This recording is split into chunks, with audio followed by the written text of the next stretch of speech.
NCDC reports 416 new cases of COVID-19 as presidential task force lifts ban on religious worship. This is still a fight for life, and our advancement to phase 2 does not mean that COVID-19 has ended.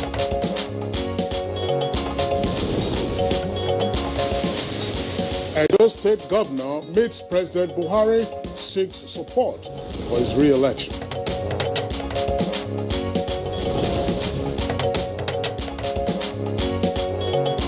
Activities for the conduct of governorship election in Edo State begin with the display of notice of election.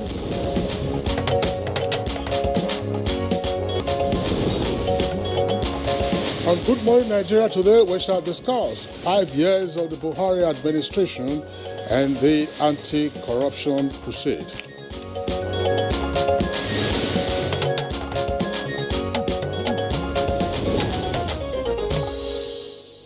The anti-corruption crusade, no doubt, is one of the 3 major cardinal objectives of the Buhari administration. In fact, it formed the campaign agenda upon which the current government came into power. Now, towards this end, various initiatives and policies have been put in place by the administration to check corrupt practices and strengthen the anti-graft agencies to enable them function more effectively.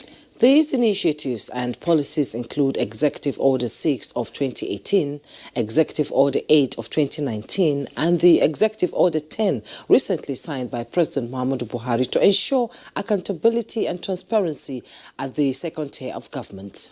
Well, Juma, that's not all. Other policies and reforms aimed at fighting corruption are the full implementation of the Treasury Single Account, also known as TSA, the Integrated Payroll and Personal Information System, IPPIS, the Whistleblower Policy, plus the Nigerian Financial Intelligence Unit, NFIU.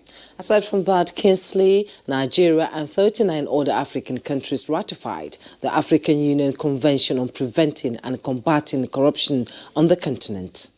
And in view of President Muhammadu Buhari's commitment to fighting corruption on the continent, he has been named the anti-corruption champion.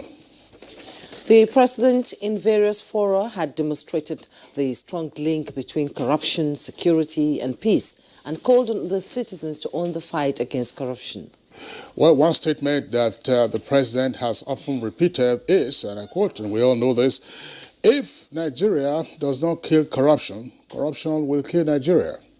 And with this in mind, the anti-corruption agencies intensified their work over the years, which led to the recovery of billions of naira and foreign currencies, as well as landed property stolen by corrupt officials. Now, apart from that, a number of convictions have also been secured by the anti-graft agencies in the last 5 years, and these convictions include high-profile individuals and corporate entities. So, as the Buhari administration clocks 5 years, how has the fight against corruption fared? Is this administration winning the war against corruption as expected? What are the challenges militating against anti-corruption crusade of the current administration? What more do we need to strengthen the fight for greater results? This is Good Morning Nigeria, the second for the month, and Dito for the week. I am Juma Yusuf. And I'm Kingsley Osadolo. I join my colleague Juma in also welcoming you to the program. We are reaching you as always live on the network service of the Nigerian Television Authority. And we're right here at Abuja headquarters studios. And Juma, of course, today, Good Morning Nigeria marks 6 years. It made its debut on the 2nd of June, 2014. And we shall also bring you some of our complimentary segments of the program. But let's join Abdul Malik Adiu for the morning news. Good morning, Abdul Malik, and happy 6-year anniversary on Good Morning Nigeria. Indeed, quite commendable. Happy 6 years. And good morning, Kingsley and Jumai. Here's the morning news. At about midnight of June 1st, the Nigerian Center for Disease Control has reported 416 new cases of COVID-19 in the country. The breakdown shows that Lagos has 192 cases, Edo 41, Rivers 33, Kaduna 30, Kwara 23, Nasarawa 18, and Borno has 17 new cases, while the Federal Capital Territory records 14 new cases. Others are Oyo 10, Katsina 7, Abia and Delta have 5 cases each, Adamawa and Kano 4 new cases each, Imo and Ondo as 3 cases each, Benue, Bauchi and Ogun State 2 cases each, while Niger State records 1 new case.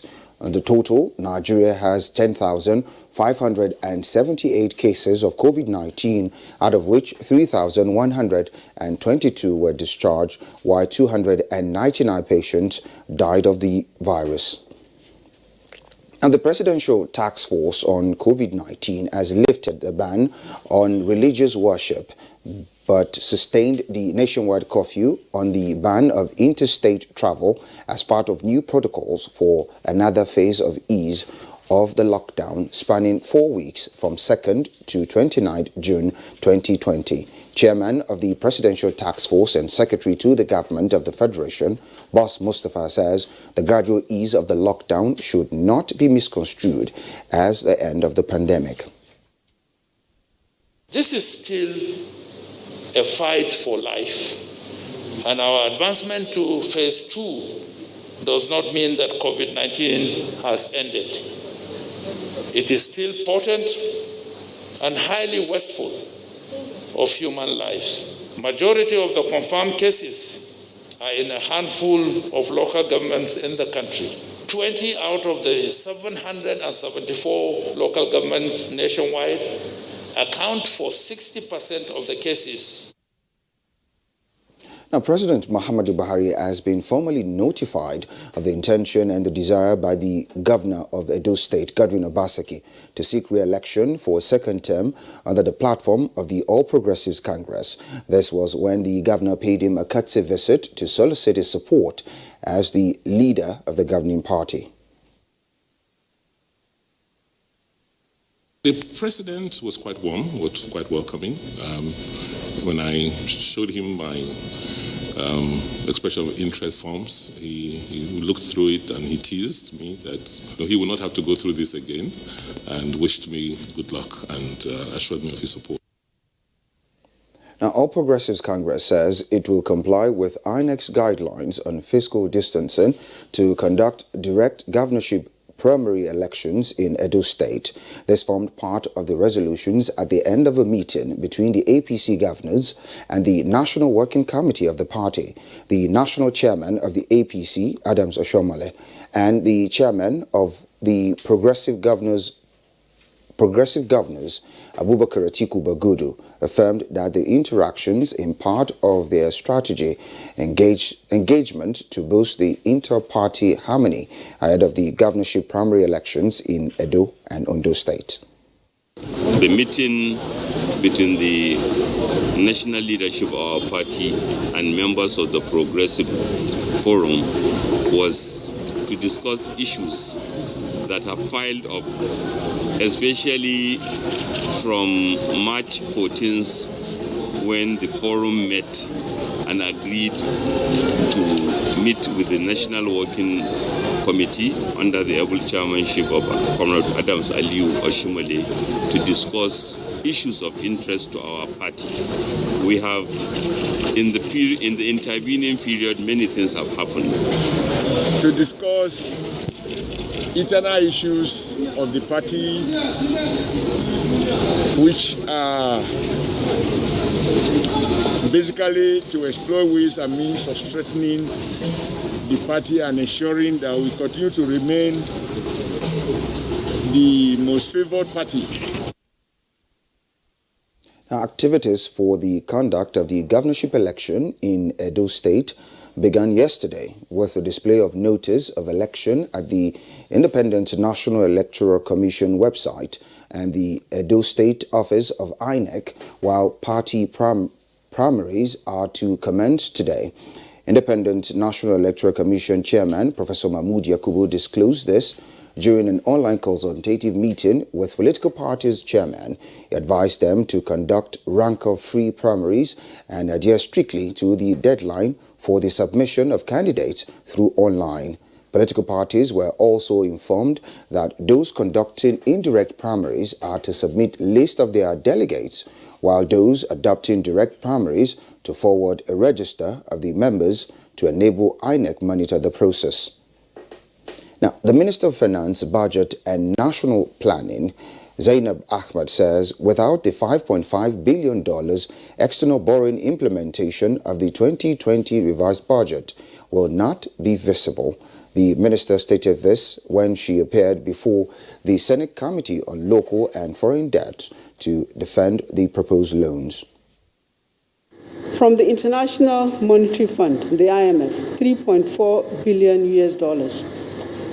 This is a facility that has an interest rate of 1% and a tenure of 5 years with a grace period of 3 years. And that's the morning news. Good Morning Nigeria continues with Kingsley and Jumai after the break. Main way coronavirus spread is when infected people sneeze and cough. Small droplets of fluid expelled by cough or sneezes are laced with viruses looking for new respiratory tracts to infect. When a sick person sneezes around someone who is healthy, the virus can land in the nose, mouth, or even the eyes, causing an infection. Symptoms can include fever, cough, shortness of breath. Symptoms may appear within 2 to 14 days. Seek medical advice if you develop symptoms and have been in close contact with a person known to have COVID-19, or if you live or have recently been in an area with ongoing spread of COVID-19. This message is brought to you by the Nigerian Television Authority, NTA, Africa's largest television network. In this time of despair, our country, Nigeria, needs us now more than ever. We stand a chance to save our great country, Nigeria. A chance to rise up from this pandemic stronger and better. What will be the gain if we do not learn from other countries and observe the lockdown to stop the further spread of the virus? If we loosen our guards and allow this virus doom our very existence, then what have we gained? This is the call to every Nigerian to unite as one and stop the spread of this deadly virus. Stay at home and stay safe. Remember, the virus doesn't move unless we move. This message is brought to you by the Nigerian Television Authority, NTA, Africa's largest television network. The number of the COVID-19 cases in Nigeria is increasing daily, with many more tests ongoing. The battle of testing, isolating, treating, and attending to the affected persons rests heavily on the shoulders of our health workers, constantly putting their lives on the line and at risk to contain this virus, save and protect the lives of millions of Nigerians. To these health workers, we at the Nigerian Television Authority, NTA, on behalf of millions of Nigerians, say a big thank you for all that you have done and are doing. To the security agencies enforcing the lockdown and every other frontliner, we say thank you for putting your lives on the line to save ours. There is no amount of words that can quantify our gratitude. Thank you. This message is brought to you by the Nigerian Television Authority, NTA, Africa's largest television network.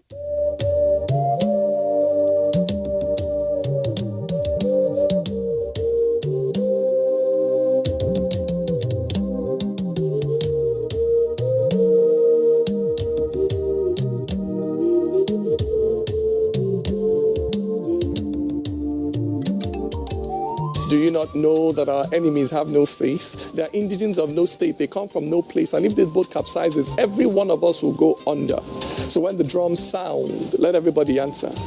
Do not say, I am the Iroko when the forest is burning. Do not say, I am the Obeche when the forest is burning.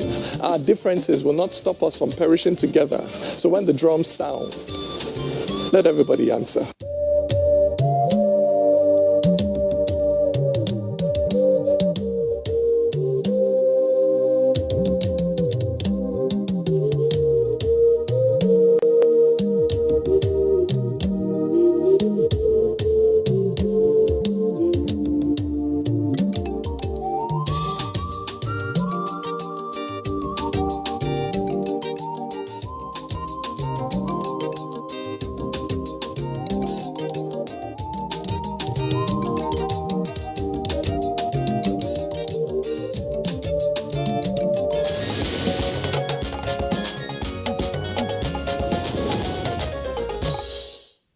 Welcome back.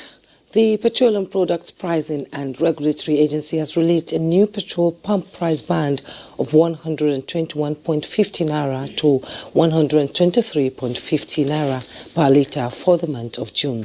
Details with Comfort Amadu on Business Desk. The ex-depot price is now at 102.13 and 104.13 naira, while ex-depot for collection is between 109.78 and 111.78 naira per litre. This development follows a review of the prevailing market fundamentals in the month of May, taking into consideration marketers' realistic operating costs. A statement by the PPPRA advises marketers to operate within the recommended price bands. It could be recalled that following developments in the global oil market, the downstream oil and gas subsector was deregulated, with marketers now free to import petrol. And still on the impact of COVID-19 on the global economy, Nigerian companies, particularly export-based, have been advised to take advantage of technology to facilitate their trade. It's just to upscale, such structure in a way that it can be useful for cross-border trade. That's where the world is going to. So many countries are participating now in e-commerce agreement proposal at the WTO. Nigeria is the only African country currently that is signing up to being disposed to discussing e-commerce. The rest of Africa are not disposed to multilateral negotiation on e-commerce. But it is important to talk about it because that's where the world is going to. We'll be doing more of e-businesses. We'll be doing more of e-trade facilitation than ever before. We must make sure exporters can sit at the comfort of their homes and be able to do business. And activities on the floor of the Nigerian Stock Exchange maintain positive posture, with investors gaining 25.19 billion naira as NSE All-Share Index inches up by 0.19% to open the market positive. NACO led 27 gainers as against 10 losers, topped by Fixing at the end of the day's session. With Business News, Comfort Amadu. Many thanks there for the business package. Next for us is Newspaper Review.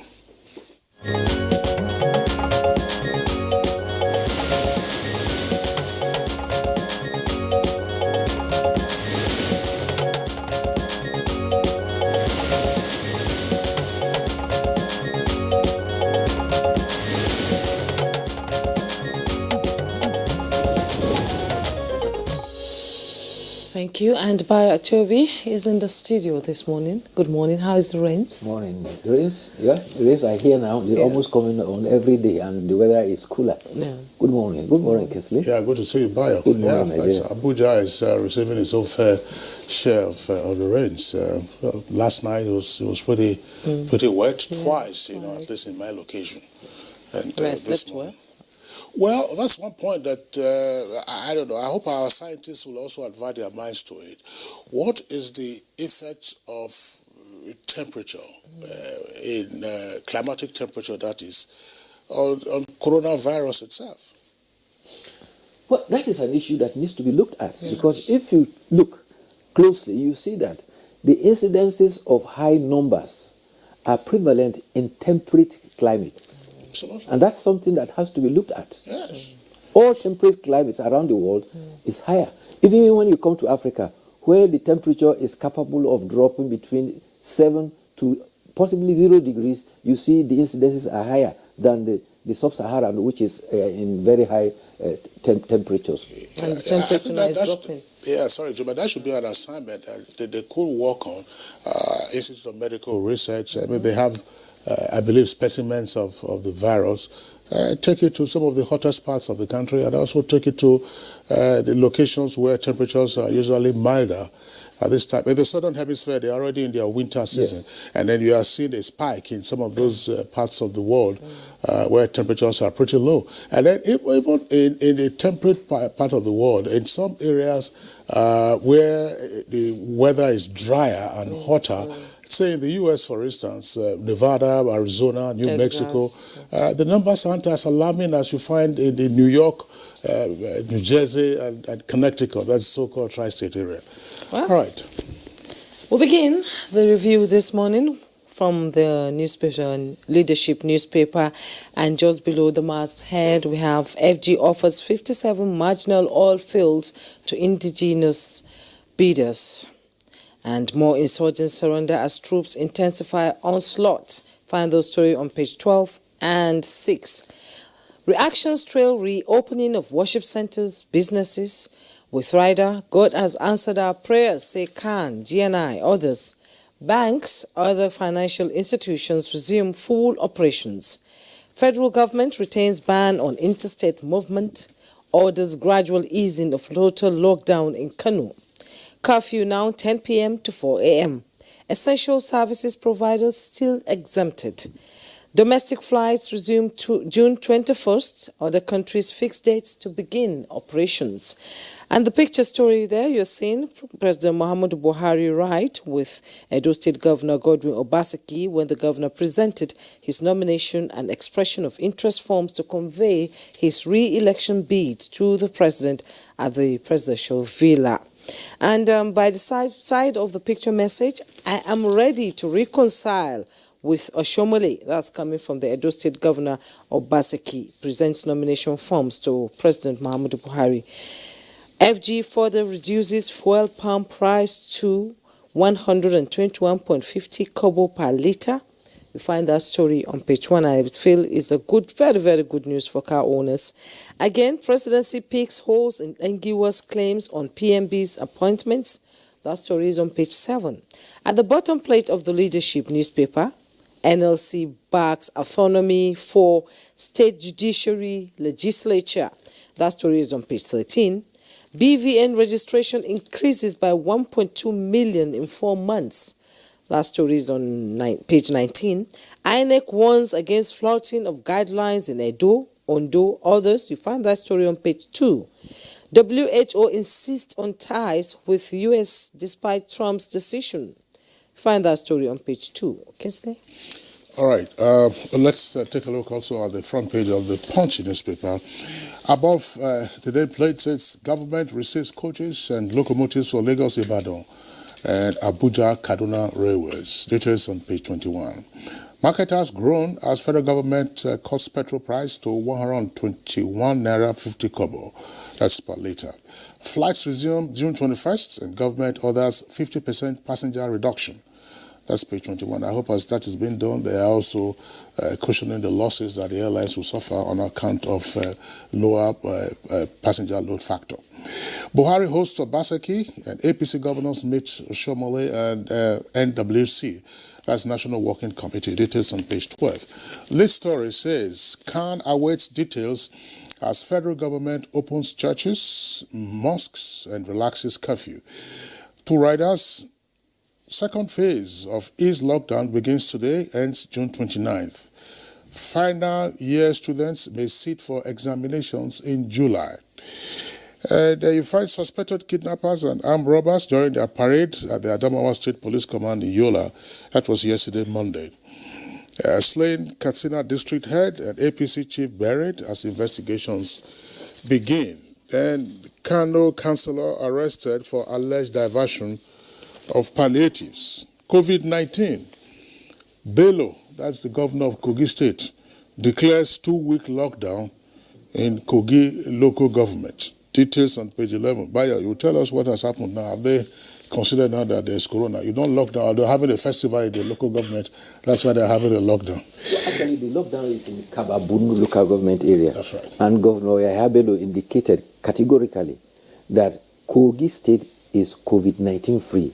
Nevertheless, because of the reported testing of positive of the Imam of Kaba and one other person, they are going to lock down Kababunu local government area for a period of 14 days. The whole idea is to prove that Kogi is COVID-19 free, but for the benefit of doubt, since there's been an incident, they are locking down the place to intensify on guarding.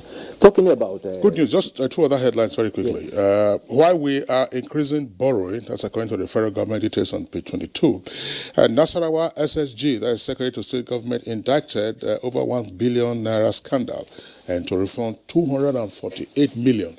One other forgotten story, we haven't seen that on the front pages of the papers. Well, not forgotten really, apparently neglected on account of COVID-19. We said earlier we're entering the rainy season. A story on page 9 of Punch newspaper says there will be heavy flooding this year. And that's according to the federal government. Quoting the Honorable Minister of Water Resources, Engineer Suleiman Adamu, says that some parts of at least 102 local government areas in 28 states fall within the highly probable flood risk areas. Begin to ask the question, what does NIMET say? Okay. Well, these early warnings always come annually. And to be forewarned, they say, is to be forearmed. And it is appropriate now for state governments, and if possible, local government, national emergency management, to begin to get their acts together now, well in advance. They don't have to wait until the flood is here before we start scampering. So this early warning is very, very necessary. And it's critical because we just will be coming out of COVID-19 crisis gradually, and then we'll be facing another challenge of flood. And flood, if badly managed, will come with other pestilence and other ailments again. So we need to be very careful. Meanwhile, President Muhammad Buhari has approved a reduction in the pressures that has accumulated over since March on the lockdown.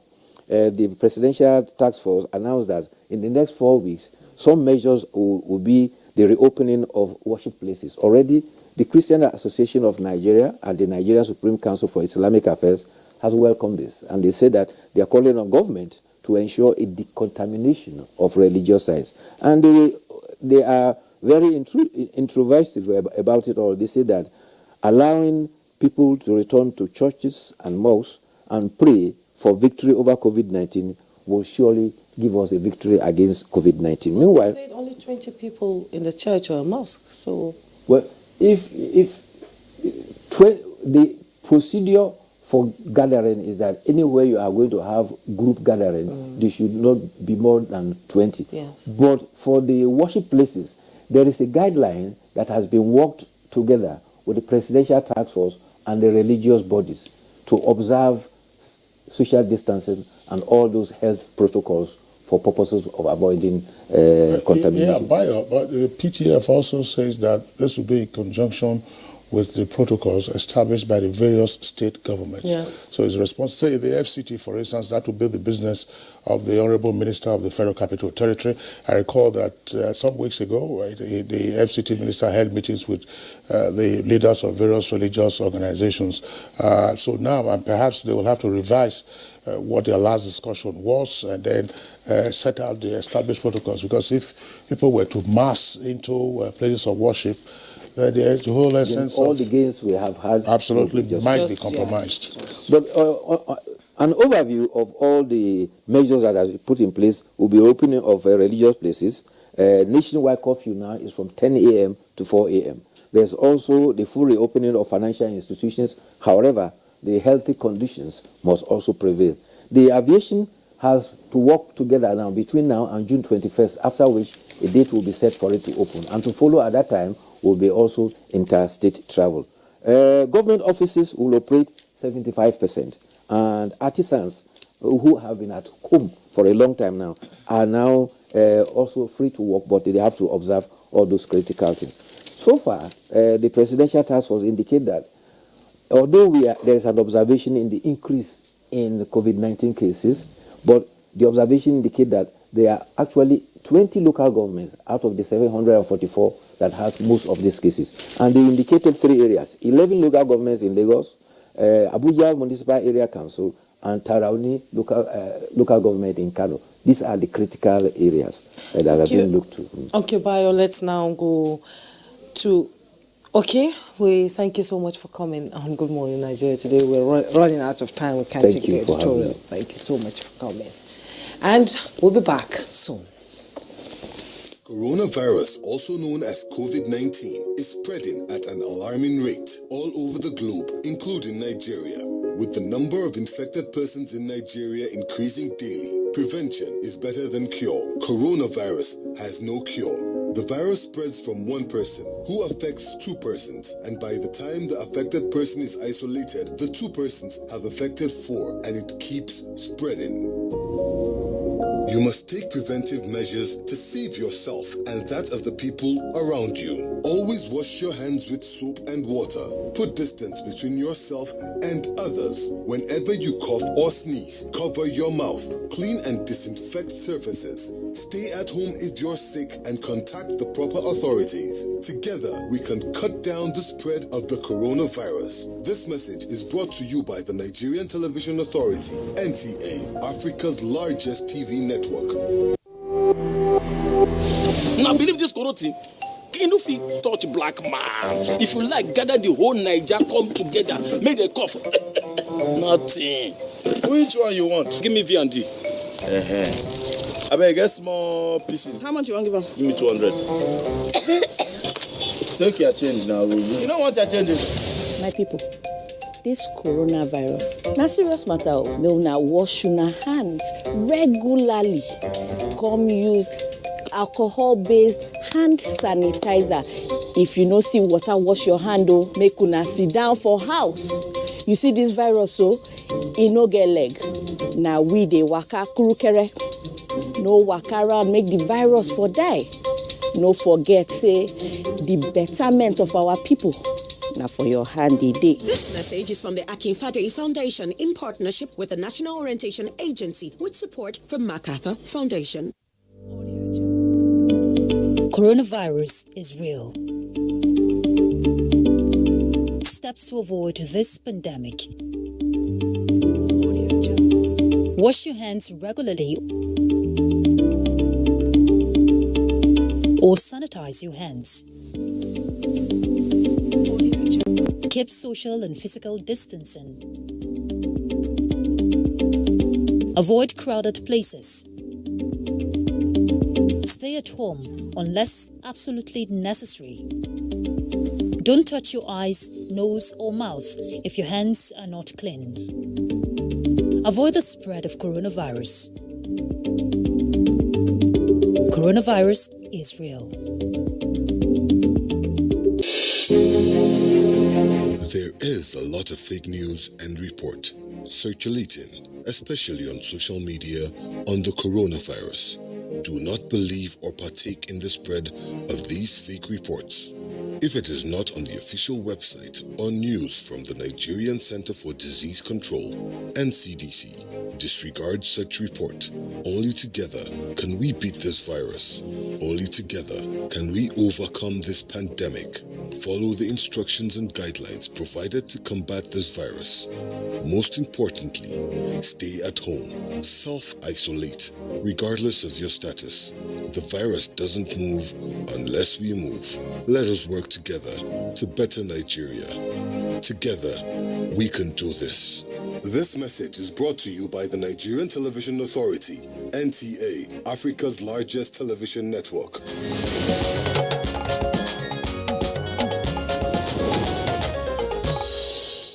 Welcome back. The war against corruption is one of the major policy thrusts of the Buhari administration.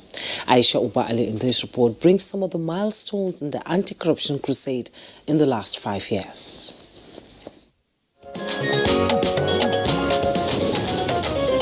On May 29, 2019, President Muhammadu Buhari took another oath of office for a second term after being re-elected in the 2019 presidential election. It's now been over a year of the president's second term in office and 5 years of his administration, which has recorded great strides, particularly in the anti-corruption crusade. However, it has not been without challenges. Before now, corruption had been a major bane to Nigeria's development.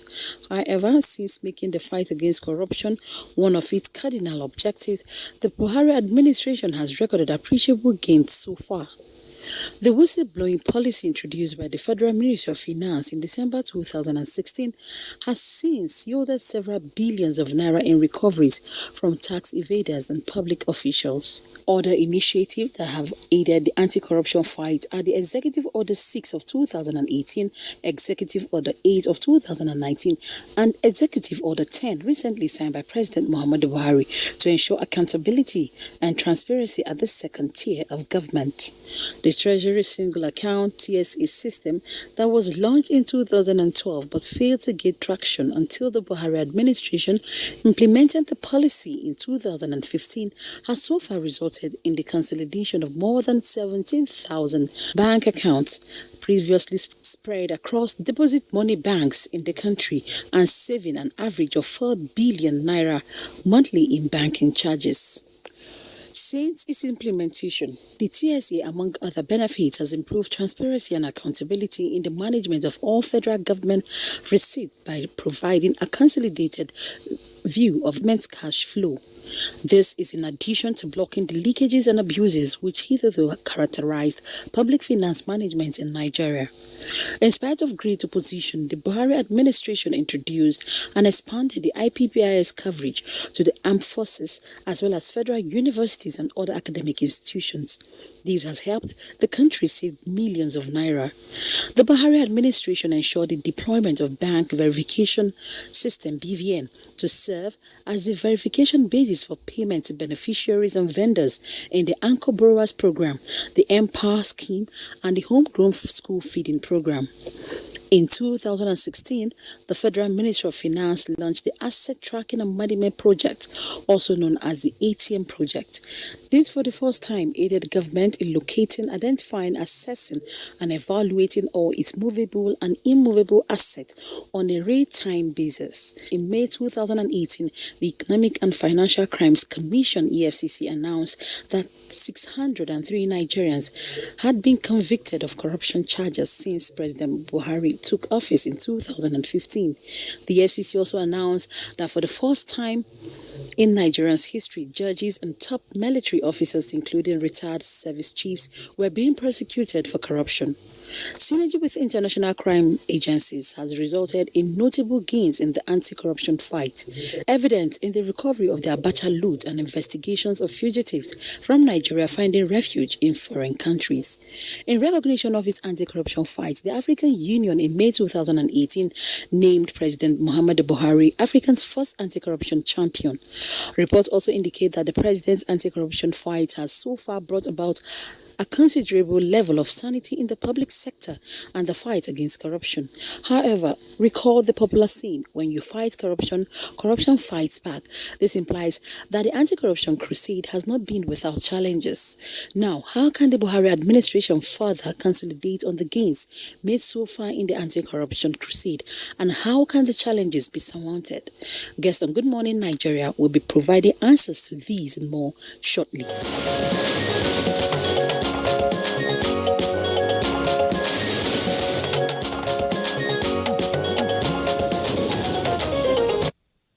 Thanks, Aisha Obali, for that elaborate background. But we still have guests with us in the studios to do justice to the subject matter for discussion this morning. First, let's welcome Professor Bolaji Owasonye. He's Chairman, Independent Corrupt Practices and Other Related Offences Commission, ICPC. Prof, pleasure to have you with us on Good Morning Nigeria. Good morning. Thank you for inviting me. Okay. Also here with us in the studio, we'd like to welcome Professor Etanibi Alemika. He's a professor of criminology and member of the Presidential Advisory Committee on Anti-Corruption, PACAC. Prof, delight to have you with us on Good Morning Nigeria. Good morning. Okay. And also in the studio is Professor Abdullahi Shehu from our DG Intergovernmental Action Group. Thank you so much for coming on Good Morning Nigeria. And we also have joining us is Dele Oyewale, spokesperson and head media and publicity, EFCC. Thank you so much for joining us.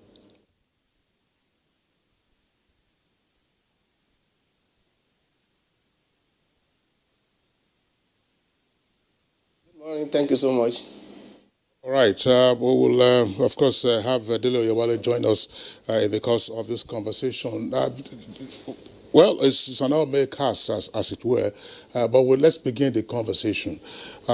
President Buhari, of course, marked his fifth year anniversary on the 29th of May. This is part of our series in various segments of the nation, as well as the activities and policies of the administration. Yesterday, our focus was on the judiciary, and on Friday, we did talk about the general disposition of the administration. So today we are on anti-corruption. Let's begin with Professor Owasonye. From a strategic point of view, what has changed in the fight against corruption? I think that the measures and the approach that has been used by the government since 2015 has made some difference in the fight against corruption. From the background report itself, some of those measures were captured. We talked about strengthening and upscaling the criminal justice process against high-profile people. And this is one of the yardsticks that is used by the international community in measuring performance. That's number one. Number two, hitherto under this, in Nigeria, asset recovery had never been used as an enforcement measure. This government has greatly escalated that. And not only has it done that, as far as Africa is concerned, Nigeria is the only country that has recorded successes in recovering assets that had been taken abroad, because it's an extremely difficult, cumbersome, frustrating process. And it could be also very expensive. But Nigeria has succeeded in the space of 5 years. We have had 3 recoveries. It's unprecedented from foreign jurisdictions. That's number 2. The third measure, of course, is the whistleblower policy. You can't fight corruption without information and intelligence coming in. The government has introduced that measure in order to encourage citizens to provide information. The fourth is a combination of transparency and accountability structures to help the government track and follow money. You talk about the TSA, you talk about escalating the BVN, you talk about the recently launched Open Treasury Portal.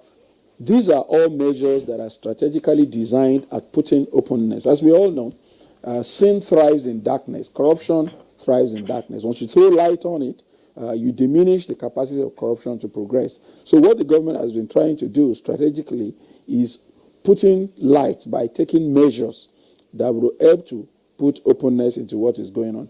The fourth is bringing a lot of people who either to have been involved in illicit financial flows and avoiding taxes, bringing them into the net. One of the executive orders that was signed recently was to say if you have assets outside the country, that's not the issue for now. Pay tax, for starters, if it's legitimate, because you may be, the basis of taxation is residency. So if you are living in Nigeria and enjoying all of the services, and you are having income from somewhere, and you are not paying anything on those assets, you are violating the law. So again, and it's an anti-corruption measure. Then the fifth, of course, is the role that anti-corruption agencies are playing in terms of not just enforcement measures, but also prevention measures. We talk about the ICPC, EFCC, and other CCB, Code of Conduct Bureau, and all that, escalating asset declaration.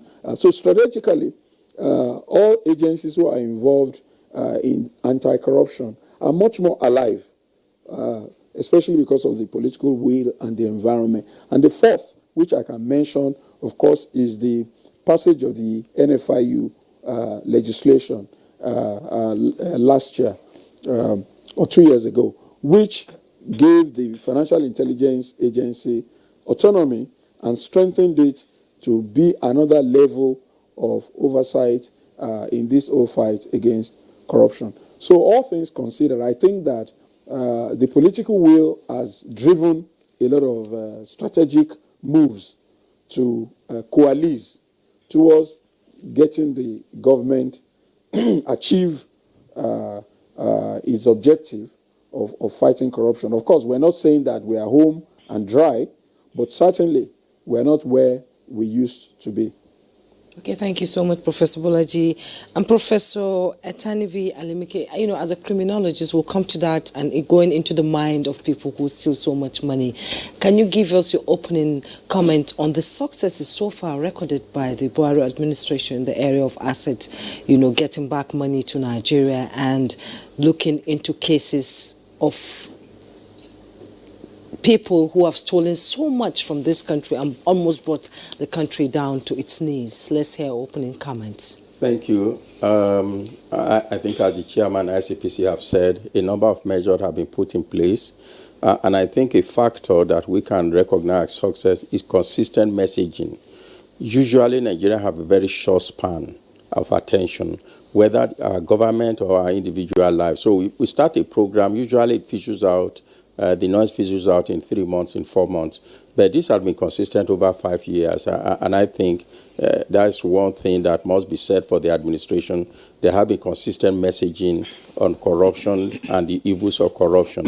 In terms of effort for asset forfeiture, of course, there's this argument, is corruption always bad? And there are those who actually argue, even both from scholarly point of view, and that corruption can actually aid development. And you need to understand the argument they are making. If, for example, the chairman of ICPC has this quantum of money, 100 million, and is a bad investor, and I took the money from him by corrupt means, and I'm a better investor, instead of depleting the 100 million, I'm going to improve the 100 million to 150 million. So the volume of resources within that society has actually expanded through a mechanism of corruption of taking money from the bad investor into that. But that money has to remain within that economy. If it's not within that economy, then it becomes a problem. I'm making this point how the corruption in developing countries, especially in Nigeria, is such a destructive thing compared to the Western corruption. In Western developed society, this tends to be the case where corruption takes from what might call bad investor and gives it to good investor, who then expand the system. And it's the same philosophy that comes here in the way the foreign companies practice corruption here to enrich their own economy. So when you take this, you don't have to sanction those theory, but it does make some sense in the way we suffer. Here, a man steals 1 billion in the morning. By evening, he's on his way to London or Lisbon to take this money out of this country into another economy. I think this is part of the challenge when we're not able to recover assets and still not yet successful in blocking this leakage, this hemorrhage that occurs, taking this money outside of our economy. If all the corrupt practices were towards better investment, it will still be bad as a behavior, but it will not be as devastating on the economy as it is today. So in asset recovery, three major ones have been mentioned from the Switzerland, from UK, and then recently from the US. I think the last one was actually very helpful. The Switzerland went through a lot of negotiation as to the chances of relooting and even how it should be monitored. And that generated a lot of discussion. So a lot are coming to Nigeria, but even the freedom in deciding the priority of the utilization is a challenge because of our bad behavior in the past of relooting what has been brought in. I think this government has created some degree compared to the past of confidence of international actors to say, yes, if we give you back this money, we know that a substantial portion of it will actually be used for the purposes for which they are intended. So that's an achievement. So we're not hearing relooting by foreign country that we can't give you back the money. So that's a major asset. Then, of course, you really can't, recover the consequences of looting. If you were supposed to build a hospital 10 years ago and the money was taken out to Britain, it may be recovered today, but thousands of people have died over these 10 years for lack of that hospital. And you can say that of road, you can take that of every infrastructure that from which, in respect of which money had been looted. So it's a good thing that we are recovering, but the best thing is to make sure that the money is not looted in the first instance. And that comes to the question of the preventive strategies of anti-corruption. And I think a lot of that has been done in the last 5 years. Especially, I think, in the last 1.5 years, we must give credit to effort that have been done by ICPC, which signals, for example, that if you take constituency project money, we are going to follow you and see that you didn't just pocket the money or you didn't buy the equipment and put in your house, hoping when you lose election, you use it to establish your own business. So that's one of the very strategic thing that I think is being done. This attempt to make sure that you can't get away with it. And if you can't get away with it, only a mad person will engage in a behavior he or she cannot get away with. So I think these are important things that have been done. There is still an aspect, I think we'll get into it, what I call institutional dysfunction. There are many regulatory agencies which often not recognized as being very important, who are oversight functions that are not effective. Federal Character Commission, for example. Why is it still possible for appointments to be so blatantly, corruptly influenced, yet approval is got for it from the Federal Character Commission? Why is it possible, for example, in a university, a faculty of law or whatever has an admission capacity for 100, that class ends in 250, and JAMB is there, National University Commission is there. I think that's the area we need begin to move away gradually from ICPC, EFCC, and begin to look at a lot of institutions in Nigeria have regulatory function. And I think it's the failure of those agencies that leads to almost sometimes a cynical perspective that nothing is happening. All right, Professor Lemika, thank you very much there for your opening remarks. Let's bring in Professor Abdullahi Shehu, former DG of GIABA, which is an anti-money laundering agency in West Africa. Professor Shehu, now against the background of the strategic focus of the administration on corruption, in operation, what are the results in your view? Are we winning the fight against corruption, and therefore are you seeing the change in behavior that is often inimical to our economic health? Well, thank you very much. Since this program is organized within the framework of the 5th anniversary of the administration, we'll congratulate President Buhari and the APC government. Well, first, let us begin from the purpose of fighting corruption. Why do we fight corruption? We fight corruption because we want to establish or re-establish rule of law and to provide a good welfare to the people. So this is where it is important to start from. Where then do we have to start in the assessment of the progress or otherwise being made? There are 3 areas. Let us look at the target setting. What were the targets that were set by the government to achieve? Then look at an assessment of the challenges and constraints. Then we look at an assessment of the impact and management of expectations. These are the 3 main pillars by which we can assess progress or otherwise. Now, for this administration, I think we can adjust our narrative to focus on specific area of assessment, which is the National Anti-Corruption Strategy that was adopted by this government in 2017.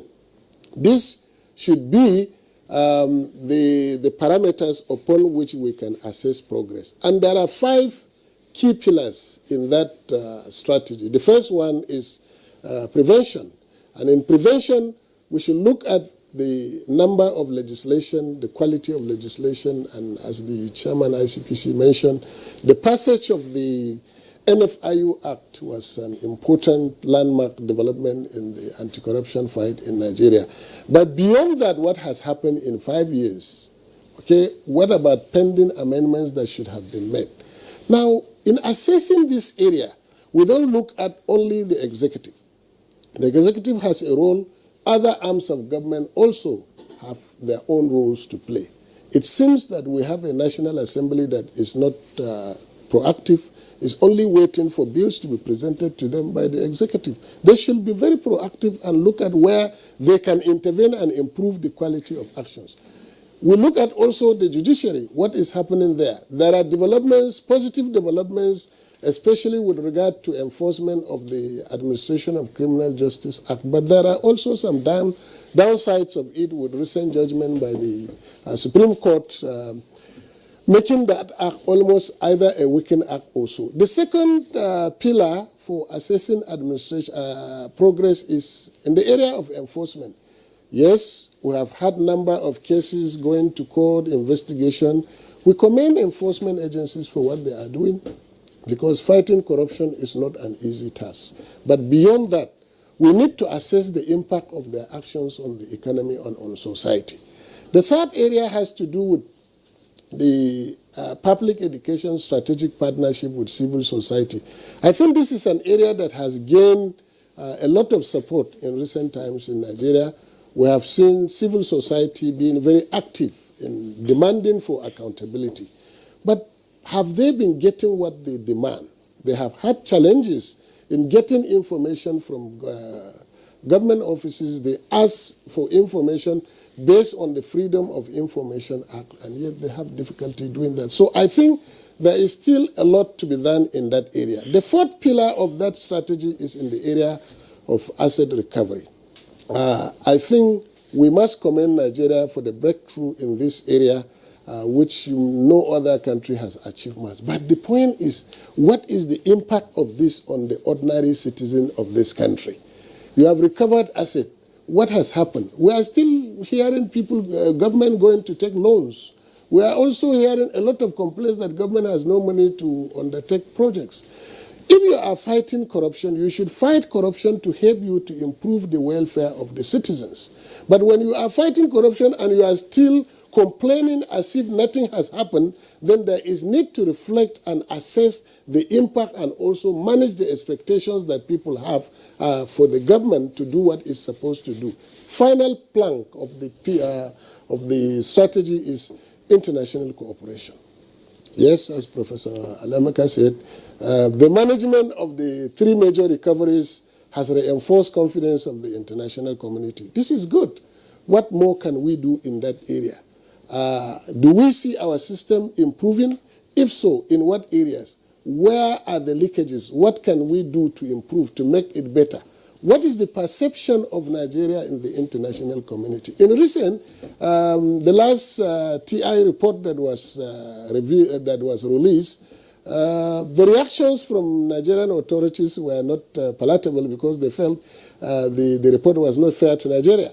Well, if it was not fair to Nigeria, let our own institution establish a clear desiderator for assessing progress based on impact. Fighting corruption, yes, you cannot see, but you can measure.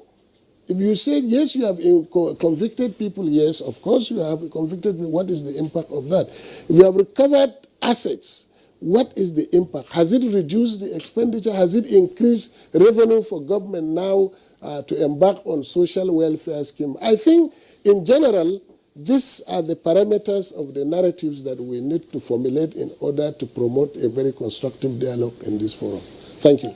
Okay, Professor Abdullahi Shehu, thank you for your opening comment. We'll now go to Dele Oyewale, spokesperson, head media and publicity, EFCC, with about a record 1,271 convictions between May 29, 2019 and May 28, 2020.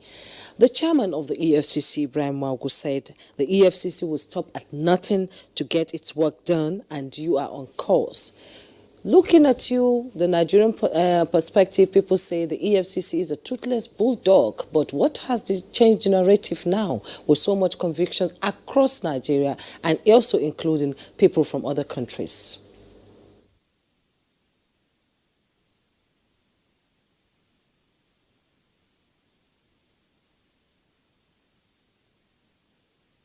Thank you very much. I think I want to start by commending the government of President Muhammad Buhari, the political will of the government in terms of allowing anti-corruption agency to function without any interference, and the consistency in pursuing most of the policy measures that the government has rolled out. There are some of the incentives, there are some of the strengths that the government has built for the anti-corruption agencies. Be that as it may, the Economic and Financial Crime Commission, we all know that it is no longer business as usual.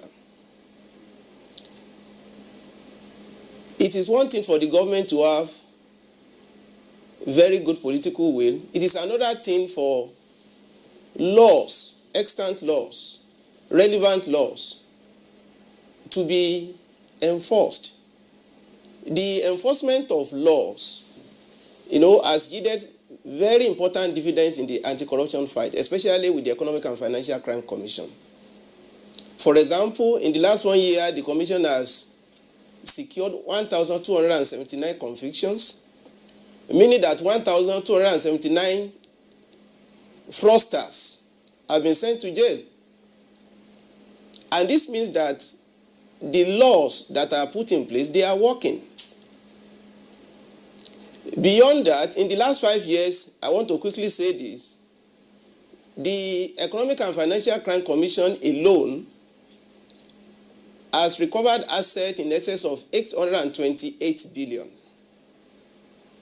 And this goes to suggest that the laws that are in place, they are being enforced. They are being enforced effectively. They are being enforced without any let or hindrance, and they are yielding dividends. We need to look at the anti-corruption fight in the context of the dividends, in the context of the results that we are getting. Yes, we may talk about institutional reforms, we may talk about policies that are put in place, we may talk about a lot of things that have been put in place, but the question is, what are the results? What results are we getting? Yes, there are results. Number one, there is public consciousness today about the need to shun all acts of corruption. I want to tell you that our experience in the Economic and Financial Crime Commission has shown that an average Nigerian today knows that it is no longer business as usual. Just February this year, through the instrumentality and the novel idea of what my executive chairman put in place concerning engagement of youth in the anti-corruption fight, we had what we called the first ever Nigerian Youth Walk Against Corruption, February 14, 2020. And through this program, youth across the country were mobilized in a road walk, the first ever in Nigeria, in a road walk across all the states of the Federation, including the Federal Capital Territory, to make a statement about the need for youth and even the elderly ones to shun acts of corruption. So the results that we are getting, they are self-evident. And it goes to suggest that all the laws that are put in place, all the measures, they are working. If within 1 year we could secure a conviction of 1,279 in 1 year, and there are so many things that are even achieved within the context of that 1 year, it means that the laws are working. Beyond that, the public ownership of the war against corruption is more important. And the Economic and Financial Crime Commission is achieving very, very impressive results in this regard. We are making the whole nation to know that if we are suffering as a result of corruption, we must all come together to fight it. So everybody is being mobilized. Just about 2 weeks ago, my chairman had a meeting, a town hall meeting, a virtual town hall meeting that is organized in London to mobilize diasporans, Nigeria in the diaspora, to join the fight against corruption. And he made a statement that was very, very instructive, that wherever we are as Nigerian, in any part of the country, we have to identify with the anti-corruption agency, and we have to contribute our own quota to ensuring that people that have been identified to be corrupt in our midst, they are not allowed to continue the way they are. So, in the context of building consciousness, in the context of enforcement of laws and the results that we are getting, in the context of public ownership of the fight against corruption, to ensure that the whole nation is sensitized, the whole nation is conscientized, and the whole nation is mobilized in the fight against corruption, we can see that we are moving forward. Thank you very much, Dele Oyewale. We'll return to you in the course of the conversation. Let's come back to the studios here. Professor Owasonye, chairman of ICPC.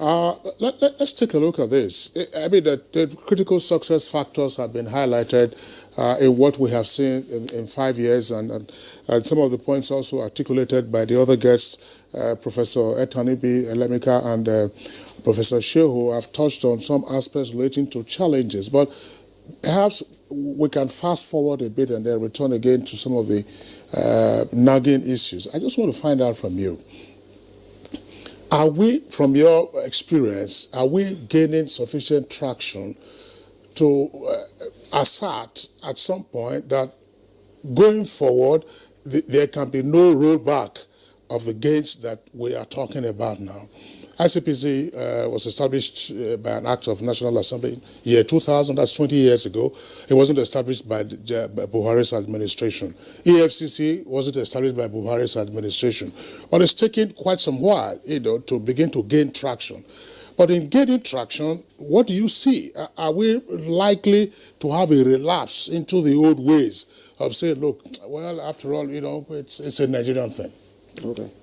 Before I address that issue, I'd like to pick on a few things that came out of the conversation.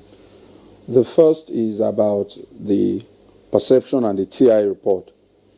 A few months before the TI report came out, maybe 2 months, there was the MBS and UNODC report that came out, which wasn't a perception survey. It was actual survey that interviewed over 30,000 Nigerians on their views and personal experiences about corruption. And the result was that corruption, bribery, for example, had gone down. Not radically. That was just about a month or so before the TI perception survey. So perception can be stronger than reality, but we need to put things in context, because my colleague said that we should get our agencies to go out there. What are we looking for in terms of facts and statistics? This is very important to underscore. Regrettably, of course, it wasn't well pushed in the media and the narrative about this important shift of a reduction. That's the personal experiences of people engaging with government, with police, you name it, and all that. That's number one. Number two, about the narrative with regards to all the recoveries and yet so much borrowing. I think we need to tie things together. First of all, just as Professor Alemika has said, and Professor Shehu also agreed, with regard to asset recovery, this government has changed completely the narrative. And the returns are tied specifically to social welfare issues. The Abuja loot that was recovered from Switzerland is being used for the conditional cash transfer.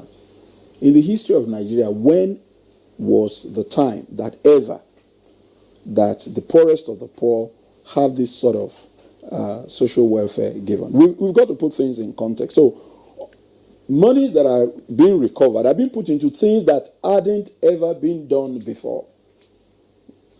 That's important. The third point, with regards to also working with civil society who ask for information and they don't get it, they do get the information.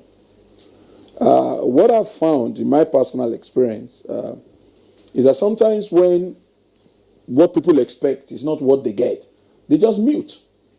They make a lot of noise. Oh, this is what is going on. And then you say, okay, these are the facts.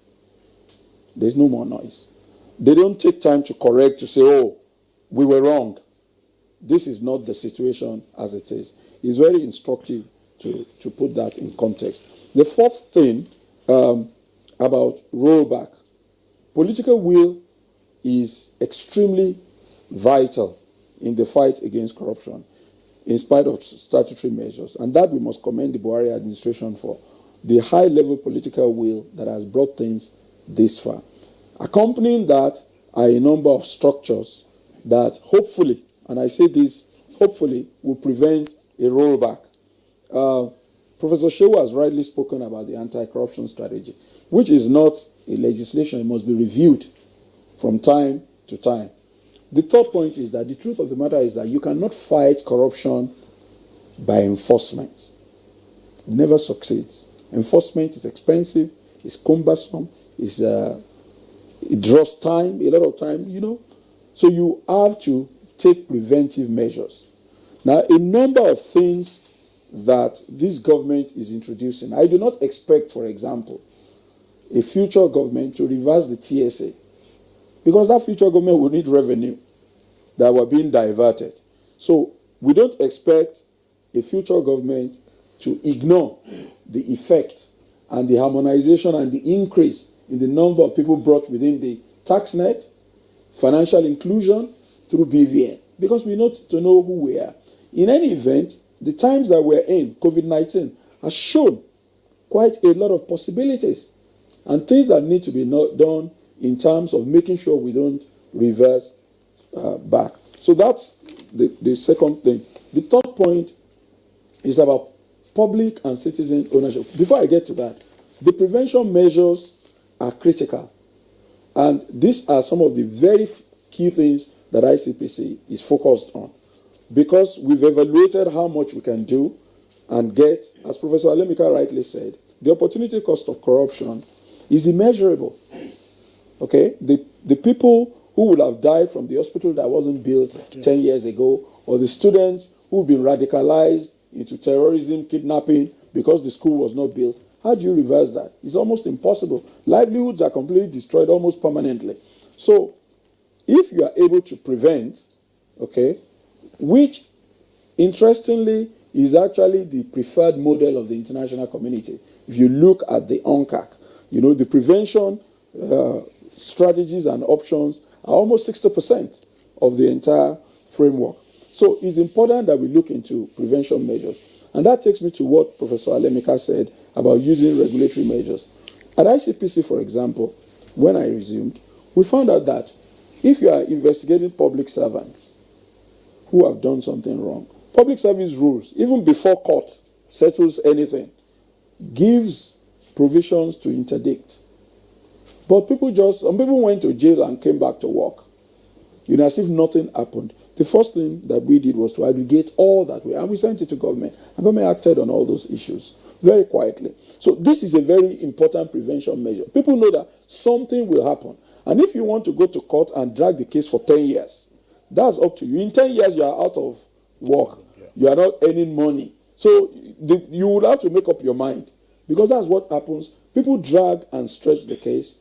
In 10 years, the corrupt system enables them to also move up in the political ladder and so on and so forth. So we've introduced that measure. The second thing, of course, is, like has been mentioned, using the constituency project, constituency and executive project that we're doing. We don't want you to steal 10 billion and start pursuing you. We want to track from the minute what you are supposed to do and whether you are doing. And that very pressure alone, with COVID-19, as soon as funds started coming in, we issued an advisory which was made public. It restrained action. And then we followed it up by setting up a monitoring team. And then we followed it up by providing guidelines and all that. It restrained spending, and the Accountant General's Office has since come out with further framework. These are prevention measures. Now, some people are reckless. They will still do what they are not supposed to do. But we will be able to track. We have eyes And just last week, we had a conversation with civil society and media on COVID-19 with the Office of Accountant General about monitoring the funds. These are new measures. Now, will all of this prevent a rollback? Perhaps not entirely. The commitment of the people, that takes me to the people's ownership. The commitment of the people is critical.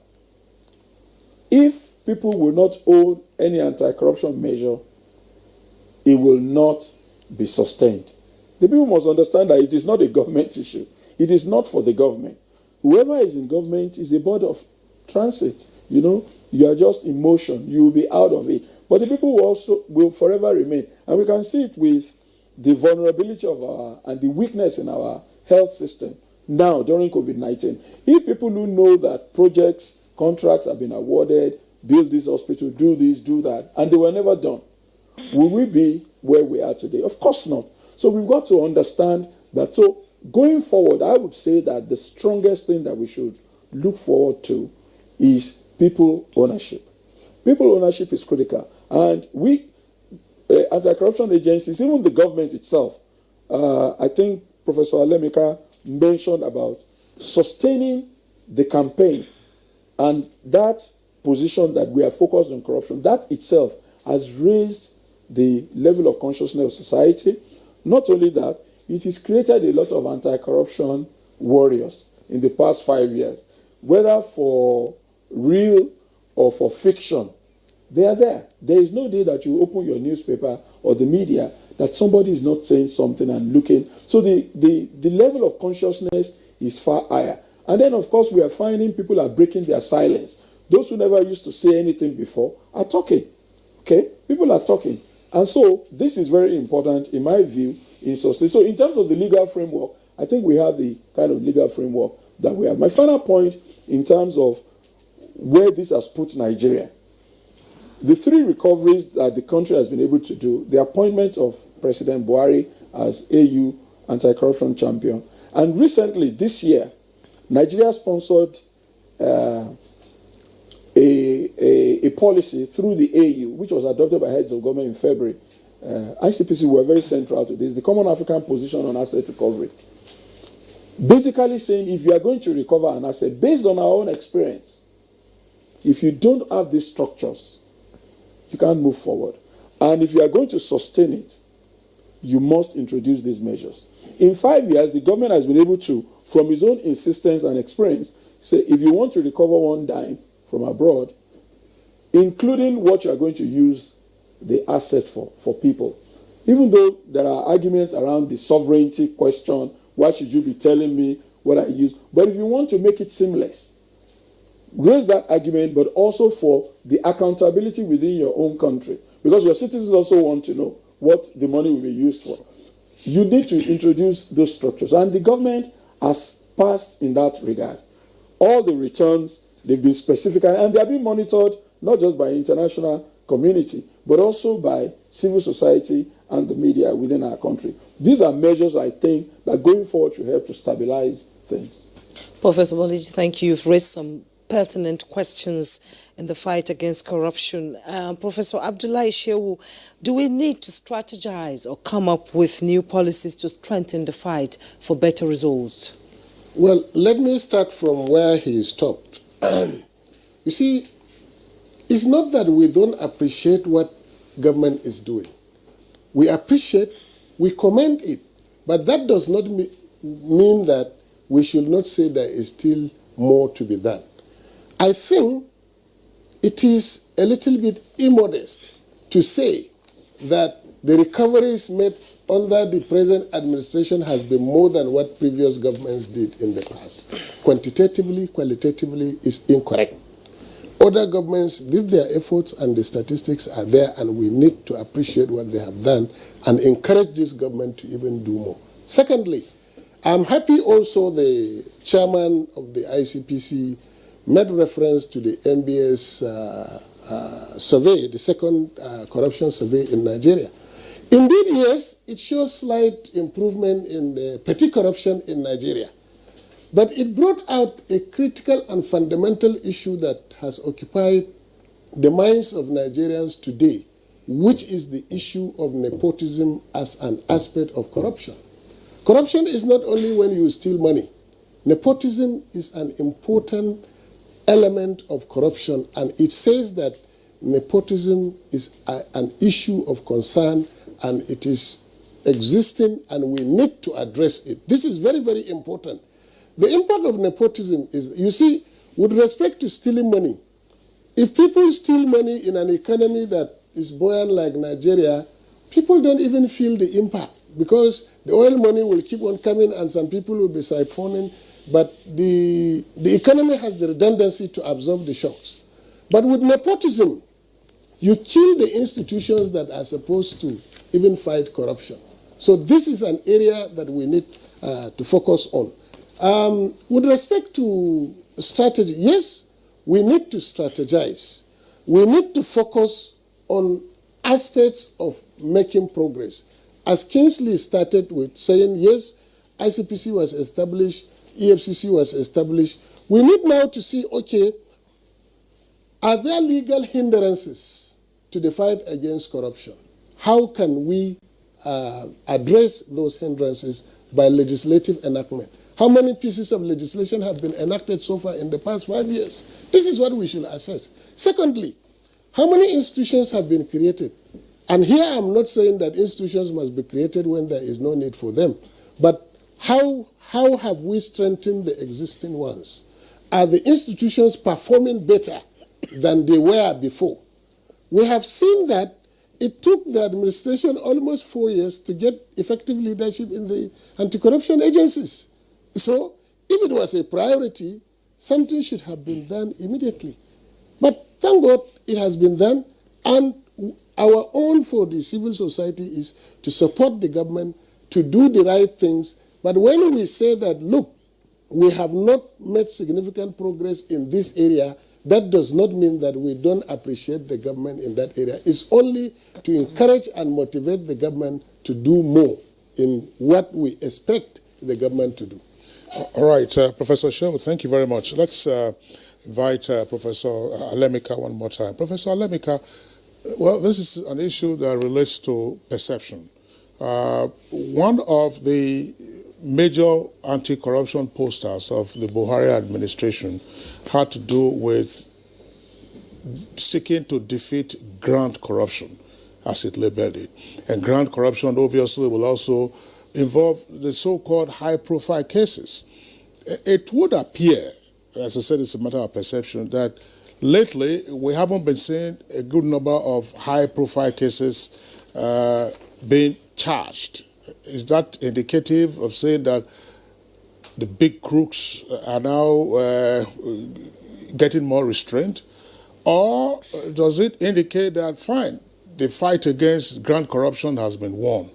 And if so, we come back to the point that you raised earlier about the institutional dysfunction. What then are we doing about petty corruption, the aggregate of which is also injurious to our economic health as a nation? Thank you. We start with perception. I'm a little bit, and this is something that is maybe an irony. I'm not I do a lot of perception research, but I'm not a terrible fan of perception studies. Because the methodological underlying survey, people who interpret it don't understand the limitation of survey, which is a big challenge.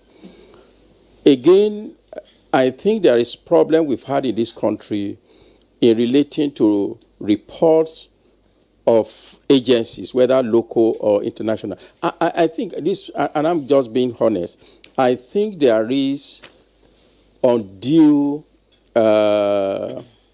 emphasis on TI's report. And this, unfortunately, is the fault of government. When it is favorable, government uses it and says, see our scorecard. When it is bad, then they, of course, they go and mourn. If you know the methodology of TI, if you are an investor, you will not buy the product, or you will not use your investment decision on the basis of the methodology of TI. And I say this as somebody who has a lot of training methodology. They bring about 11 different databases with different methodologies, and you aggregate that, and you spice that with a small proportion of perception of international business person. They have their value, but I think Nigerian government tend to overrate it. You have the UNODC survey 2016-2019, very good survey. This is a critique I've made in many international organizations, especially with UNODC. I have a lot of links with UNODC, especially outside of this country. UN agency has this sickness. They lack magical numbers. Magical numbers, 5,000, 10,000, 100,000. These are estimations. In drugs, he knows in drugs, and I've had it with my colleagues in Vienna. This magical, it's not just UNODC, WHO, and the rest of it. And I have taken notice of this during HIV. I was in Southern Africa during HIV. By those estimations, there will be nobody living in East Africa and Southern Africa today. They will all have been wiped out. So there is this magical number. So we must be very careful as a country. How do they come to these numbers? How do they come to It's a statistical modeling. So if, for example, you take a Nigeria, 1,000 from Nigeria. For example, if you are doing a purely statistical analysis, a survey of 4,000 will be representative of Nigeria. You don't need 1 million. Will be representative.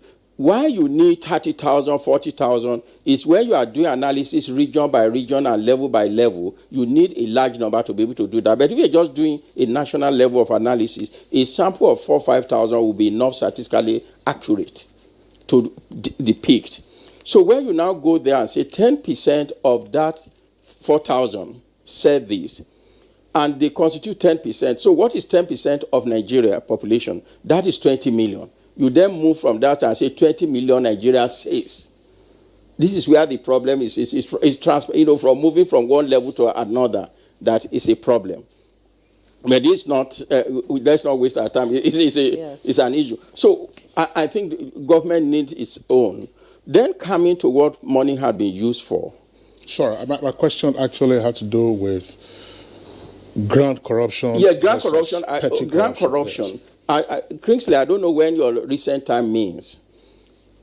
And I'm a little sad to say this, because it's not a pleasant person for people to have served their country, and then suddenly, at the tail end of them, you pick them out for their faults. So I'm saying this with, it's still innocent. When last was Oyo Ita case went to court? It's recent. That was the head of service. So I think we can find other examples. So I'm not sure it is. What happened at the beginning of this government was that there was this avalanche of untreated matter over almost 10 years that were waiting. So, that were waiting. And, the government just harvested it and threw them back to the pool for prosecution. That's why you find all the generals, all the ex-governors, and it's a harvest, that was already there in the basket that was just thrown out into the judicial system. The harvest of the big crooks. Yes, that were there before. So in this case, of course, it will take a number of time, a change of regime, for you to have that kind of harvest again. So, but I'm not sure that there is actually a lack of it. The volume has declined, and then it's because the water in the pond also have declined, because you are already treating those ones that are there. So I don't think that is the case. I think another issue that has been raised here is with respect to the use of the fund. Now there is a budget line that relates to recovery, where you think you are going to fund this project. I think in some years, 500 billion have been estimated. So there is actually an anticipatory recovery that is now part of our budget, and there is a line for it, and then some other programs that are there. I must admit that there is a challenge of strategic communication of the government itself. And that is why, because I think a lot of agencies that are relevant are still put outside of anti-corruption agencies. Take National Orientation Agency, for example. Because corruption had been normalized in this country, you need a constant messaging that goes beyond propaganda and reach out to explaining to people, you are not a beneficiary of corruption, you are indeed a victim, and you'll be victim consequently. But I think many Nigerians believe that, oh, my time will come. I dare not block that opportunity for corruption, because when it's my time, I won't have. When it is time for my person, I won't have that opportunity. I think that communication between the people and the government is necessary, and there is need to bring out information sector of government to do a more vigorous, relationship with the people, letting them know the consequences of corruption. I think that's one of the things that I think still need to be done. All right, Professor Olemika and gentlemen, we're going to have to take a short break now. When we return, we'll continue with the conversation, plus take the tweets that have come from our viewers. Nigerians, coronavirus is dangerous. It can kill. When you see this sign, high fever, cough, shortness of breath, drowsiness, pneumonia, don't panic, don't hide, don't embark in self-medication. Promptly visit the nearest medical facility. Report all cases to the nearest hospital. Prevention is key. Avoid contact with infected persons. Avoid crowded areas as much as possible. Wash your hands regularly. Use hand sanitizers. Your life is precious. Stay alive. Live long, live right. This message is sponsored by the Federal Ministry of Information and Culture and the Nigerian Film Corporation. Nigerian Film Corporation, powering possibility. As a strong immune system increases the chances of victims surviving COVID-19, a corruption-free society creates opportunities for citizens to thrive and prosper. Build your immunity. Stop corruption now. Report all acts of corruption to ICPC on this toll-free number 0800 22554272. This message is brought to you by ICPC and NTA. Nigerians, let us take responsibility. Stay healthy, stay safe, and curb the spread of the virus. Take responsibility. The coronavirus spreads from one person to another. Let us avoid crowd gathering of any kind for any reason. Take responsibility. Avoid traveling from one state to another during these lockdown restrictions. Obey all the rules that are put in place. Take responsibility. Stop spreading fake news and unverified reports about the coronavirus. There is no known cure for COVID-19. Take responsibility. Observe all the measures that can help stop the spread of the virus. Together, we can do this, but only if we take responsibility.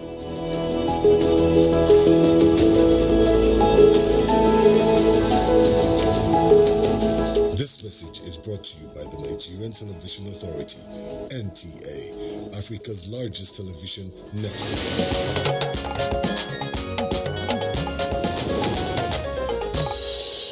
All right, welcome back at the state. Good morning, Nigeria, live on the network service of the Nigerian Television Authority.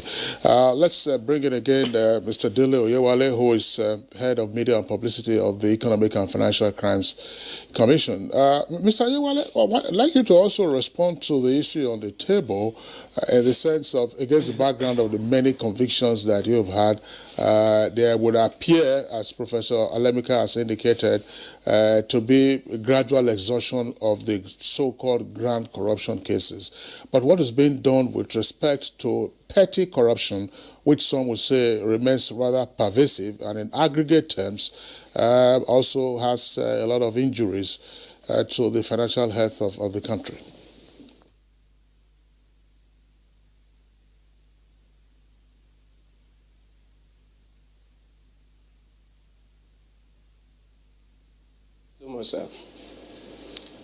The truth of the matter is that at the Economic and Financial Crime Commission, we are very strong in combating both grand and petty corruption. Today, at different levels of our court, we have so many high-profile cases,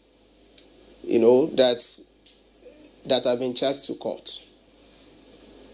High-profile people in the judiciary, in the military, former political office holders, that have been alleged with one act of corruption or the other, we are in court against them. And every day, we always have one issue or the other in the area of either arresting, prosecuting, or trying people for high-profile offenses. Now, in terms of petty corruption, we know what the Economic and Financial Crime Commission is doing with the so-called Yahoo boys. Today, the menace of advanced fee fraud is reducing. It is reducing because of the intensity and the vibrancy of the operation of the EFCC. I think we are familiar with a recent arrest that was made about a very high, I would call him high-profile advanced free fraudster. You know, that duped his victims about $240,000 US. Many such cases, the EFCC is tackling them. But what is important, and I quickly want to respond to this,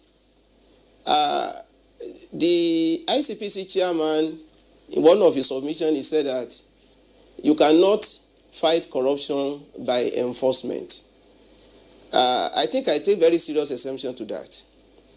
Because both enforcement and prevention must be combined together. The level of impunity of our people today in Nigeria demands that we combine enforcement with prevention.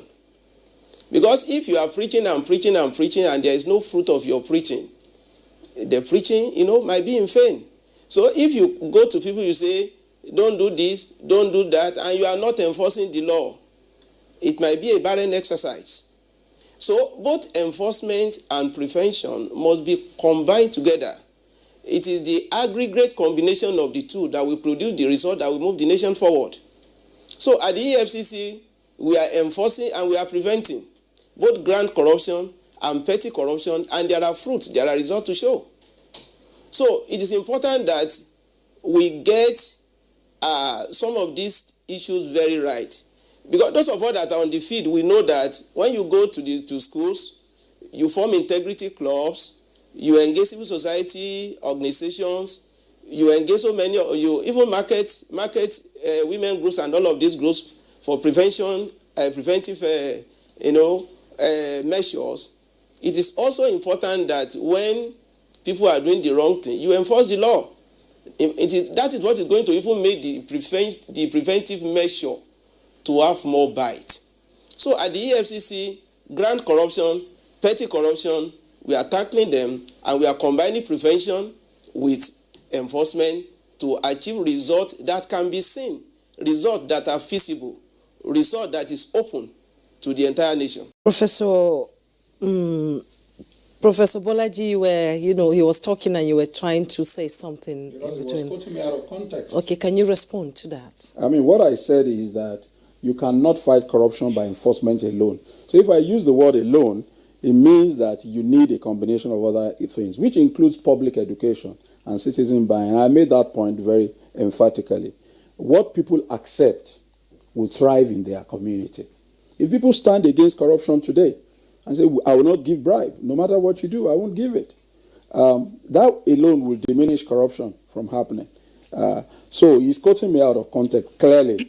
What I said is that prevention, as they say, is better than cure. And I use the word that enforcement is very expensive. It takes a lot of time and all that. And where you have weak structures and systems, it escalates impunity.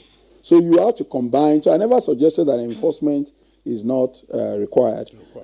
ICPC has a lot of enforcement cases, including high-profile ones. We may not make as much noise in the media as they do, but we do have.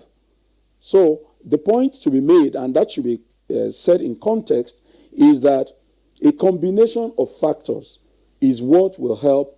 Don't forget that when you have systemic corruption, and it is very bad, what happens is that it undermines the capacity of the institutions to even perform. So what you need, both the prosecution, the defense, the judiciary, the investigator. Everybody is compromised. It's like cancer that has become malignant.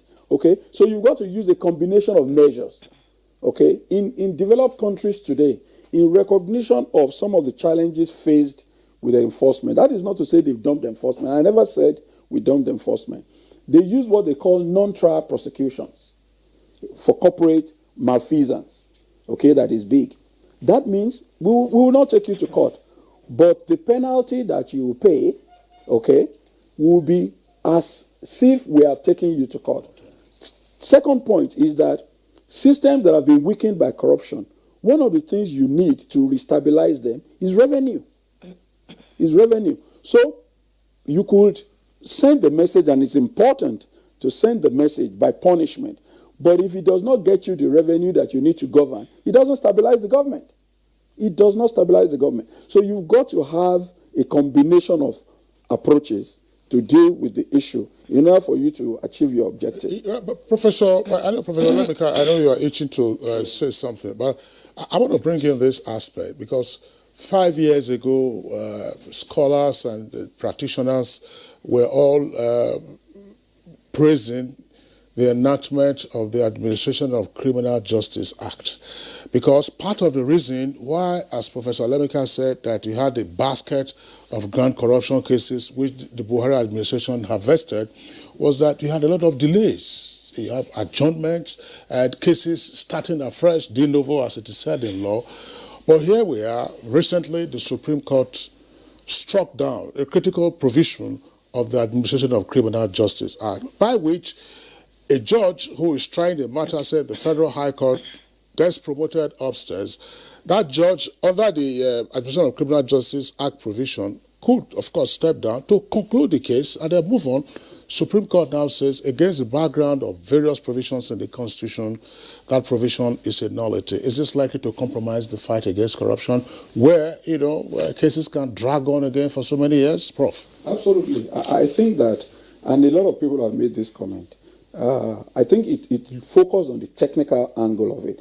If you want to be really technical and theoretical about it, the Supreme Court was right, that once you have moved to another court, you are no longer a judge of the court that was handling the case. But here we have a statute that gave the power and the permission. So with the benefit of hindsight, you do not know what are the weak provisions of a legislation until you begin to apply it. So basically, perhaps what the law should have said is that the judges who are elevated will be allowed to finish cases that they are doing, and those should be fast-tracked so that they can start enjoying the fruits of their elevation to another court. Or you amend the Constitution, which is a much more cumbersome process, to allow that in situations where active legislation has made this allowance, it will be allowed to stand.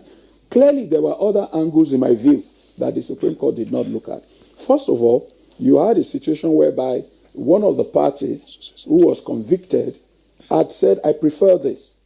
Didn't see injustice in the fact that the judge had been elevated and wanted the trial to continue on that judge. Secondly, the case, and more importantly, in my view, the case had gone on for over 10 years. Over 10 years. And it was because the case had gone, we can argue, over 10 years, that one of the defendants preferred to see a closure to this case by saying, look, even though this judge has been elevated, which means we are going to start all over again, then we have another 10 years. So this is 20 years of my life defending this matter. I want to put closure to it. And I think that the Supreme Court could have taken that into account, because there are many, even though happily a lot of the evidence is documentary, is within financial institutions and all that. So you could get officers from those institutions to come and tender. But not all cases will be on all fours with that. In some other very important cases that are of public interest, the witnesses are no longer available. And our criminal justice system says hearsay is not allowed. It is the people who are involved who must come to court. So in terms of the effect, it is clearly devastating. Now, the next question is, do we have the capacity to quickly redress the big gap that this throws into the criminal justice system? That's a big question, because it's either you do constitutional amendment, which goes around the states with a lot of the politics, and given the dysfunctional nature of the system, you are not sure how quickly that is going to happen. So that is a big dilemma for us, because apparently from that judgment, it appears that the only way out is a constitutional amendment. Professor Alemika. Thank you. I'll go to my point I want to make about prevention and enforcement debate by simply starting with Bolaji left. And that is the point Professor Shehu made earlier. One of the challenges in Nigeria is the concept of government. I think people equate the executive arms with the government, rather than simply being an organ of government. Yeah, he made that point very clearly. What is the role of the judiciary? What's the role of the legislature? The executive is not responsible for the conduct of the legislature. It's not responsible for the conduct of the judiciary. The main function of the executive is to enforce the law. And it ends with prosecution, bringing a case before the court. And of course, it needs to be able to enforce the law where the law is available. I think this understanding is still not. So you find the legislative senator come down and say, this government has not done anything about corruption. He doesn't know he's indicting himself. Because it's part of government. This idea needs to, I think that also informs judiciary, where you think you're not looking at the national interest. In the 60s in the US, one of the things that gave the symbolic freedom to the blacks were actually what was then known in the US parlance as judicial activism. That actually started from the 1930s in the history of America, but became very prominent in the 60s, where the Constitution was interpreted in a way that you understood the context in which that. So a judiciary that understood the importance of anti-corruption would not reach that judgment. And so I think it does say, it says something about the role of judiciary in understanding the consequences of corruption in the stability, development, and security of this country. Now coming to prevention, it's a light joke. Those of us in law enforcement, we know you don't get a medal for prevention, unfortunately. You don't get a medal for prevention. How many crimes have police prevented in Nigeria? Nobody knows. How many corruption cases have been prevented by ICPC and EFCC? Nobody knows. So that's the problem with prevention. That prevention may work, but you may never get credit for it. And that is why law enforcement agencies will always want to tilt in respect of the measurable enforcement angle. But I think what society needs to do is to do what, again, in criminology we call about target hardening. Target hardening. I can see a rock here. So if I want to do it, it's almost impossible for me to do it. And I think that's the most effective prevention method, to have structures, processes that made it difficult for me to do it. But like I said at the beginning, the problem is even when you have the institution, you have the processes, there are problems. I think Shehu mentioned nepotism. I've mentioned that repeatedly. I say nepotism is a very, and even in this studio, there is a major problem because it weakens institution and, of course, undermines even the norms and rules of the game. And that's why I mentioned the federal character. It's an important institution that has not served this country.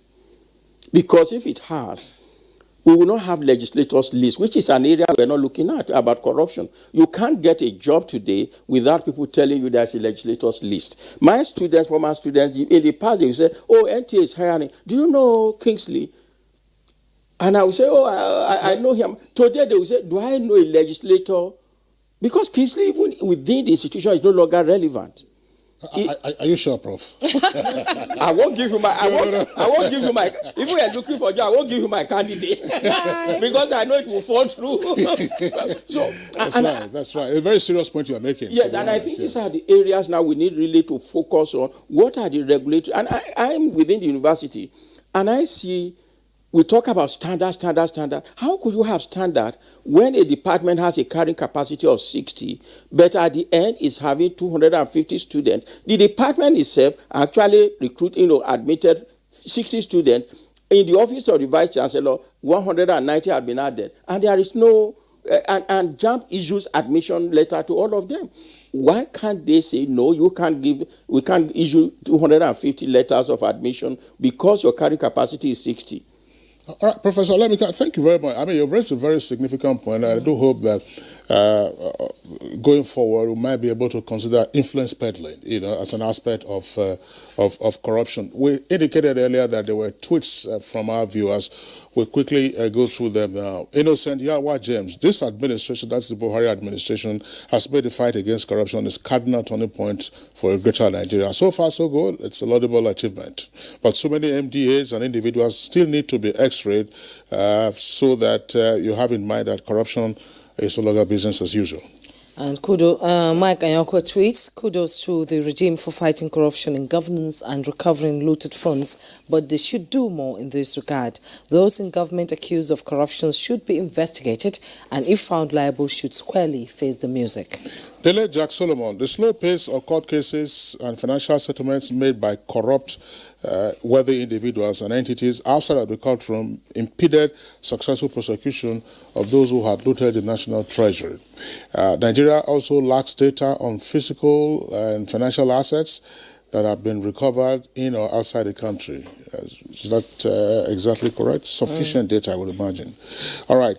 Therefore, President Muhammadu Buhari needs to make good his pledge to implement internationally endorsed guidelines for the accountable management of returned assets. And Akeju Olagunju tweets, the administration has done very well in areas of anti-corruption and no doubt our approach is like slashing the wild grass to prevent it from growing. It needs to be uprooted as societal ill. One of the ways to do it is to promote the word ethics across the board. Although President Buhari's anti-corruption campaign has been impressive so far, it is no cause for complacency as citizens' perception of corruption among public officers remain high. Most Nigerians think more public officials are corrupt and need to be indicted. All right, Comrade Ungala, our president is a hero in terms of fighting corruption on the continent and the world at large. Government should try and use the monies and assets recovered to construct roads, invest in education, agriculture, and the health sector. First is Akiboyewa. Corruption has reduced greatly since PMB came to power, but there is need to make the fight against corruption consistent, transparent, and accountable. Also, Nigerians must own the fight against corruption for it to succeed. Okay, Nandom, corruption is a seed that was planted way back, which is now eating up the country like a cancer, because we turned a blind eye to it. Now, if we're to fight it successfully, then we all must be of one mind and one voice. And Law Alpha C tweets, this government has, to its credit, sincere commitment in fighting corruption in all areas to the extent that it's no longer business as usual, whereby high-profile public officers had been prosecuted and jailed, much to the chagrin of many. Edo Ayok, it says, while President Muhammadu Buhari is working hard to reduce corruption at the federal level, there is need to check on corruption at the state level. Jones Ferrari tweets, Buhari's administration is the best I have seen in the history of democracy. He has demonstrated true leadership quality and set Nigeria on the path of growth. And by 2023, we shall make more achievements. Long live Buhari, long live Nigeria. Ibrahim Bello tweets, more still needs to be done to spare nobody as sacred cows. The fight should be all-inclusive. And messiobe@gmail.com tweets, fighting against corruption by this government has made enormous impact in the development of Nigeria within these 5 years. Kudos to Buhari. All right, so those are the tweets that we can immediately accommodate for now. Professor Abdullahi Shehu, let me get your closing thoughts on this. I know that it's a fairly elastic question, but you can paraphrase your response. You talked about public ownership, and indeed the other guests have also emphasized on the need for public ownership of the fight against corruption.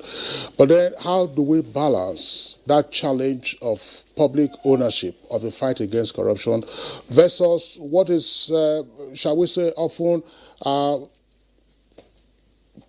improperly couched cultural disposition towards corruption? I mean, people say that it's your turn, our brother is there now, so we'll always come back to you. So there's that cultural challenge, there's societal pressure, and yet you are asking people to own the fight against corruption. Well, that is just going around the hall. Let me make 3 points.